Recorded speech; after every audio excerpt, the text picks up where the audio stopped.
So you're back in here with another episode of Indigo Podcast, and today the title of this episode is Q&A. Well, it might be a different title, a different working title when I get done with this episode of editing it, but basically just going over some things y'all asked me on Instagram. I did an Instagram poll. If you ever have questions, I do the polls pretty often, so got some questions on there, and plus just asking random people that I'm really close with, hey, you got any questions for me? So yeah, we got all that here. So without further ado, let's get into the questions. So the first question I got here is, voice crack, funny. The first question I got here is favorite song right now and why. So it's two of them. If I had to pick from one, it'd probably be Luncheon by Westside Gun. The second one that's behind this one would be Let 'Em Know by Bryson Tiller.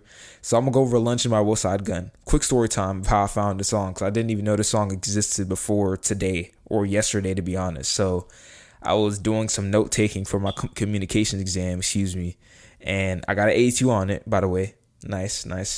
And I was doing some studying for the thing or whatever, and I was playing some Westside Gun, just playing in the background, and then it goes to Luncheon, because on Spotify, if it just cues through all the songs, it'll play another recommended song by the artist you were listening to. If you listen to Griselda members like Benny the Butcher, Westside Gun, Conway, you know what I'm talking about. It's that certain dusty aesthetic, and it had that, and I'm like, yeah, like that's that crank, you know what I'm saying? So heard the song, I'm like, yeah, I gotta add this to the gym playlist immediately. I haven't done it yet, but I'm going to. That's noted now that I just said that, but yeah, I just like the sinister atmosphere of the song, and I just really like the vibe of it and how Westside Gun, his charisma carries around the song. And yeah, I mean, that's kind of a quick synopsis for that. But Let 'Em Know about Bryson Tiller. I mean, it's Let 'Em Know about Bryson Tiller. I mean, Trap Soul 2015, just crazy run by Bryson Tiller, and this is a part of it. So I don't know. I just like the it's really the flow. It's coming back to what I wanted to say, but that flow he hits on the backhand of the song is crazy. It's just the flow is magnificent, it's impeccable. So I had to put that on here, but also just the whole album to begin with is crazy. So that's that. But hopefully that answers the question. First question, favorite song right now and why. Just a little synopsis of why those two are in contention. But yeah, both of those go crazy in the gym. I haven't played the Luncheon yet, but Let 'Em Know goes crazy in the gym. So if you want to be an advocate for that and try it out, I'd recommend that for sure. But next question I got here is tips on how to recover from the holidays and getting back into a routine. So I wrote some things to consider from this. A lot of this is pulling from the short video I made a while ago talking about the holidays. Y'all seem to like that a lot. So if you haven't seen that, please check it out. I'll give you further explanation as to what I'm about to go over here real quick. So main things to consider for this would be the 80-20 rule, going back to a diet or a way of living that's sustainable yet health promoting, and not beating yourself up about it. So I think the main thing here is not beating yourself up about it, because after the holidays, you slammed down a bunch of turkey, pause, I guess, and you ate a bunch of green bean casserole if you're into that, So with all that going on, some people think that, I have to go running crazy miles on a treadmill, I have to restrict immense amounts or whatever.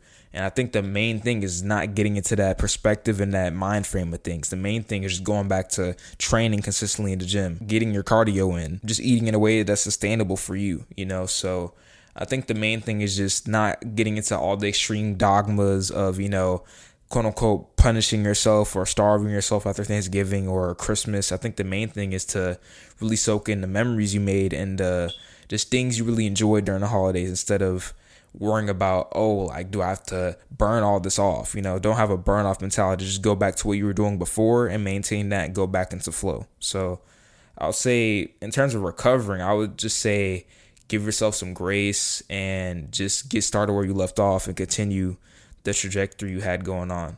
But that's number 2, how to recover from the holidays and getting back into a routine. I think it's a very valid question, especially in the time of year we're in right now.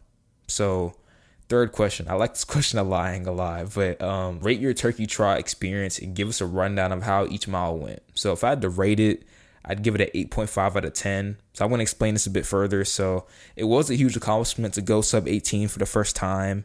But I mean, a 5K is a 5K. It's going to hurt regardless. It don't matter which way you skin it. It's going to hurt. So with that in mind, it was pretty, well, not grueling. It was an effort. I'll put it that way. But just a rundown for each mile.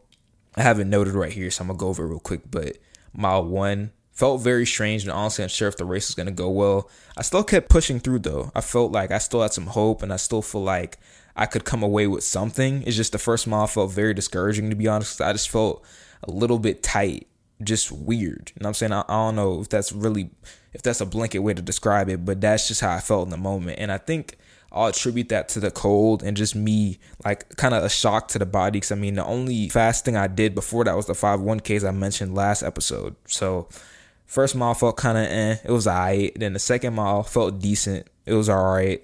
Mile 3 to the last 0.1, knew I had it in the bag based on pacing. Because when I was looking at my splits, like I mentioned in the last episode, 5:55, 5:45, and 5:44, 5:43, a little bit faster, give or take, with the actual chip time.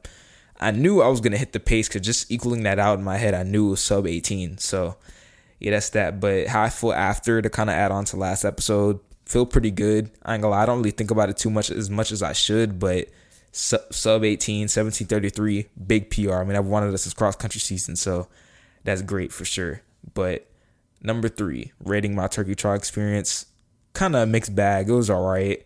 And just giving a rundown of how each mile went, going more in depth with that. But next question I got here, I really like this question too. I'm curious to know what your gym schedule looks like right now. So my gym schedule right now is a 3-day split, full body, lower, upper. That's how I split up. And I do core 2 times a week. Cable ab crunch 1 day for core. And I think it's called seated leg raises, but you're not sitting down, but it's like a chair. So I think I'll call it like chair leg raises. I don't know the like formal name for it, but I do those 2 things for core.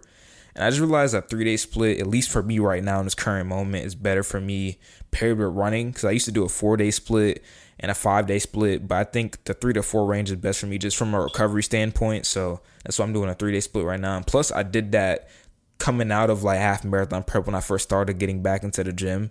So I just decided to stay consistent with it because I started making a lot of progress, like progressing every week. But anyway, yeah, 3-day split, full body, lower, upper, hitting each muscle group twice a week. So that's good. But yeah, that's how my gym schedule looks right now. I don't plan on changing anytime soon. I thought about going up to 4 days, but I just decided, since I'm progressing so much right now, doing a 3-day split, especially with running 5 times a week, because I'm also running 5 times a week if you wanted to know about that. But yeah, I just realized a 3-day split, that's what works best for me. It's going to change from person to person, but that's what I'm rolling with right now. Next question I got here is, where do you think you'll get a roster spot at? Now, if you don't know what he's referring to, getting a roster spot on a college team or whatever. So honestly, to be honest with you, I'm not really focused on that at all right now. My main goal is just getting a big PR in a half marathon and then doing a marathon very soon, probably next year. But honestly, like, I understand the hype for college running. I don't discredit anyone doing that, especially I have good friends going crazy in college, shout out to them. But just for me personally, I just don't really want to do that at all. Like, I don't really have a desire to do that. So, I just really want to focus on getting mileage in, getting better, getting faster in my own respect, and, just doing these big races, doing some halves, doing some full marathons. But I mean, my attitude could change in the future because I realize, things can change. But for now, I'm just focused on running halves and then doing a full marathon because that's honestly what I wanted to do during the whole cross country season. I knew come out of school, that's what I really wanted to do and prioritize. So in terms of a roster spot, not really focused on it, but I'm not going to say never. It could happen in the future. You never know. But next question, this one's a little bit deeper, but it says, what are some tips to lessen seasonal depression? So I would say some things to keep in mind is just prioritizing your health through things such as training, quality nutrition, adequate sleep, and managing stress levels. But I think the main thing I want to emphasize here is managing social media consumption. Because I think with social media, how this can lead to seasonal depression, most likely, is just comparing yourself and not having discernment on things on the internet, Because I think when you're on social media, obviously I've said this over and over again, I'm a broken record, but you see this person's life whenever you want to. You see this person's life and you just go from person to person and feed to feed and post to post. And it really messes up how you view yourself because you think, oh, this person's better than me because they have this, or they're faster than me, or they look better than me, So it might make you feel sad or upset with yourself. And I think the thing with discernment, to add on to this, when you can't discern things on the internet, you want to go towards everything and put your energy towards anything. But if you give your energy to every single thing, you can't give your energy to anything, So I think really narrowing down what's important to you and having a sense of discernment and having a sense of identity when you're on the internet. Because I think when you're on the internet and you don't have a sense of identity, you become identityless very quick because you just have these people giving their identity and then this person giving their identity and their viewpoint, their ideology on things, and it convolutes what you think. So I think the main thing is not comparing yourself. Obviously, I said that before, but I have to reiterate that because I'm still learning about that to this day, So to this day, I thought that was funny. I had to throw that in there. If you know, you know. But anyway, to answer this, I would say focusing on, adequate nutrition, training, mental health, adequate sleep, managing stress levels, and also just your social media consumption and your viewpoint on social media when you're on there. But very good question. That was number 6. But next question I got here is how to get back on track after binge eating during the holidays. So this is kind of similar to the other question, but I still wanted to throw this in there because it said binge eating specifically. But I think the major point is not starving yourself and quote unquote punishing yourself with excessive exercise. I think the main thing here, like I said earlier, just a different way of saying it, is getting back on the horse. So just getting back to what we all know works. So consistent training, good quality food such as, seafood, whole grains, legumes, fruits, lean meats. There's a bunch of healthy foods that can work different for different people. But I think the main thing I want to add here to finish this up is just focusing on what is sustainable long term, not what quote unquote fixes the binge eating short term. So like I said, focusing on quality nutrition, stress levels, like I said earlier, just focusing on the things we know that work, the things that we know improves our health span and lifespan and our vitality, and not focusing on, I'm about to just run 30 miles on a treadmill and just punish myself and starve myself, you know what I'm saying? Because that honestly creates a rigid and a really dark perception around food that will haunt you later down the line instead of just doubling down on what really works and what we know we should do. So I think the main thing is just, like I said, getting back on the horse, getting back to what we know works and just being consistent with it and picking something that's sustainable for you. You know what I'm saying? Not relying on things and leaning on things that are just short-term fixes. Well, quote unquote fixes, because it's not really fixing the problem. It's kind of masking it. So that's my answer to that one. How to get back on track after binge eating during the holidays. Because I think, like I said with the other question, I think a lot of people deal with this, especially with the time of year we're in, with Thanksgiving smack dab right next to Christmas. So, those are both, like, in my opinion, the best holidays, but to each their own. But, it's really big holidays of the year. Like, honestly, the top 3 biggest holidays of the year, if you want to put it in that bracket. But that was my answer to that question. So the next question I got here is how to set new goals for the upcoming year. So I wrote here, the 2 main things to keep in mind is to look at where you are in the current moment and where you want to go next year. So aka progressive overload, just progressing on top of what you already built. And also solidifying what you deem is important. So I think this also goes with discernment, just discerning different things on the internet and discerning within yourself, okay, what is important to me and weeding out what isn't important from what you've heard from external forces. So I think for me, for example, training, obviously, we know that, and nutrition, but also school, consecration and just a social life, talking to people that I love and people that I can pick their brain about things, So I feel like if you solidify that and really narrow that down, it can help guide where your goals go and where your intentions go when the year starts, But I think also, like I said, the first thing, really grounding yourself of where you ended this current year and where you want to go. So, let's say you ran an easy objective measure. I ran a 4:25 mile.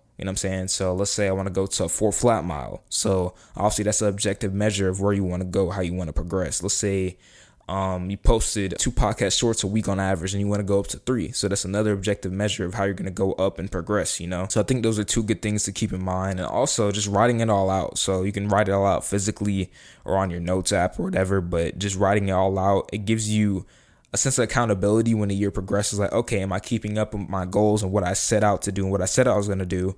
Or am I kind of just flunking and just doing things and roaming aimlessly, And also it just really gives you a good gauge of where you're at and where you want to go and what you want to accomplish personally and not what other people want to accomplish, So that was number 8, how to set new goals for the upcoming year. Hopefully that helps answer your question. But I think that's a very good thing and a thing that we all need to consider, going from 2025 to 2026. But last question I got here. Shout out to my Dukes. I'm gonna air you out. You asked this question, but she asked, "What's the best thing about running and my least favorite?" So I wrote a list of some things that are the best. I'll go over each of them. So the first thing is the runner's high. I mean, if you run and you get done doing like a 8-mile run, like a long run on the weekend, just the endorphins that are released during the run and just how you feel after, crazy. It's unbeatable. Just how you feel during the run, you know what I'm saying? Just crazy. You know what I'm saying? When you hit a good pocket on a run, like I said, it's to die for. It's really good. But then also another thing here is just seeing the fruits of your labor. So for example, like just during the half marathon prep, like the back half of it, I was progressing on my runs pretty much every week. So just seeing the paces drop and just me getting more efficient, feeling more comfortable, and even on race day, how comfortable I felt in retrospect to all my other races, it was just undeniably different and undeniably a proof of progress, you know. So just seeing that progress, I love seeing that progress, especially like with lifting too. This, I mean, we're talking about running here, but just seeing the drops and paces on tempo runs and workouts, and just your easy pace dropping, and it's still feeling the same effort wise, but at a faster pace. Just seeing the progress day by day and week by week consistently stack up is something I really like and enjoy with the aspect of running. But yeah, that's another thing that's the best in my opinion for running. And the third one, I'll just throw this in here. I'm not going to go over it too much. I mean, it's kind of common sense, but just being able to eat a lot. Because, I mean, my calorie expenditure on a lot of days when I run and lift or just go for a long run, I went for 10 miles this morning.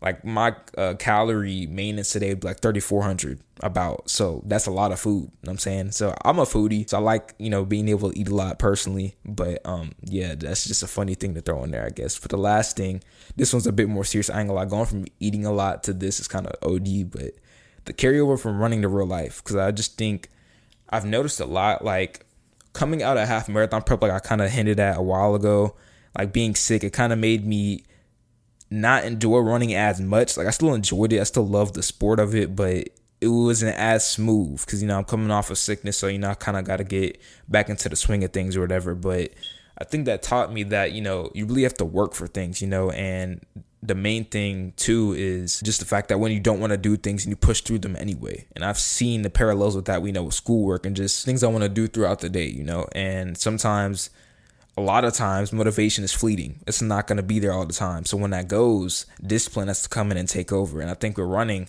when you're in a 10-mile run, you could easily quit. But if you keep going and you finish it out and you're like, oh, I feel really good after this, it translates to how you feel after doing a big exam or a big set of notes or just editing something if you do content or whatever, you know what I'm saying? Sometimes you may not want to do it in that point in time, but when you do it and, you feel the benefits and the results of it, you're like, okay, I see why, you know what I'm saying? I see the whole plot of it. So I would say that's why I think the carryover from running to real life is one of the best things about it. And the last thing here is foot problems. Because I experienced this a lot during the half prep. Bro, my feet went through hell and back, bro. It was so bad. Like my feet never looked that bad. It just felt painful, like on certain runs. But at a certain point, it just goes away because your feet's like, all right, I see what you're doing. So my least favorite would probably be foot problems, but I thought of one, I guess an honorable mention would be like the midpoints of really hard workouts, because sometimes they're like, this sucks, you know what I'm saying? Because running can suck sometimes. It's hard. It's a hard thing to do, especially when you're running fast for a long period of time. But I would say foot problems kind of trumps that because it kind of gets in the way of your run. So I guess that'll be my least favorite. But anyway, I appreciate all y'all for, taking time out of your day to ask me questions. Hopefully all y'all questions got answered to perfection, I guess, the best I could. But anyway, yeah, that's the episode for this week. Hopefully y'all enjoyed, and I'm gonna see y'all next time.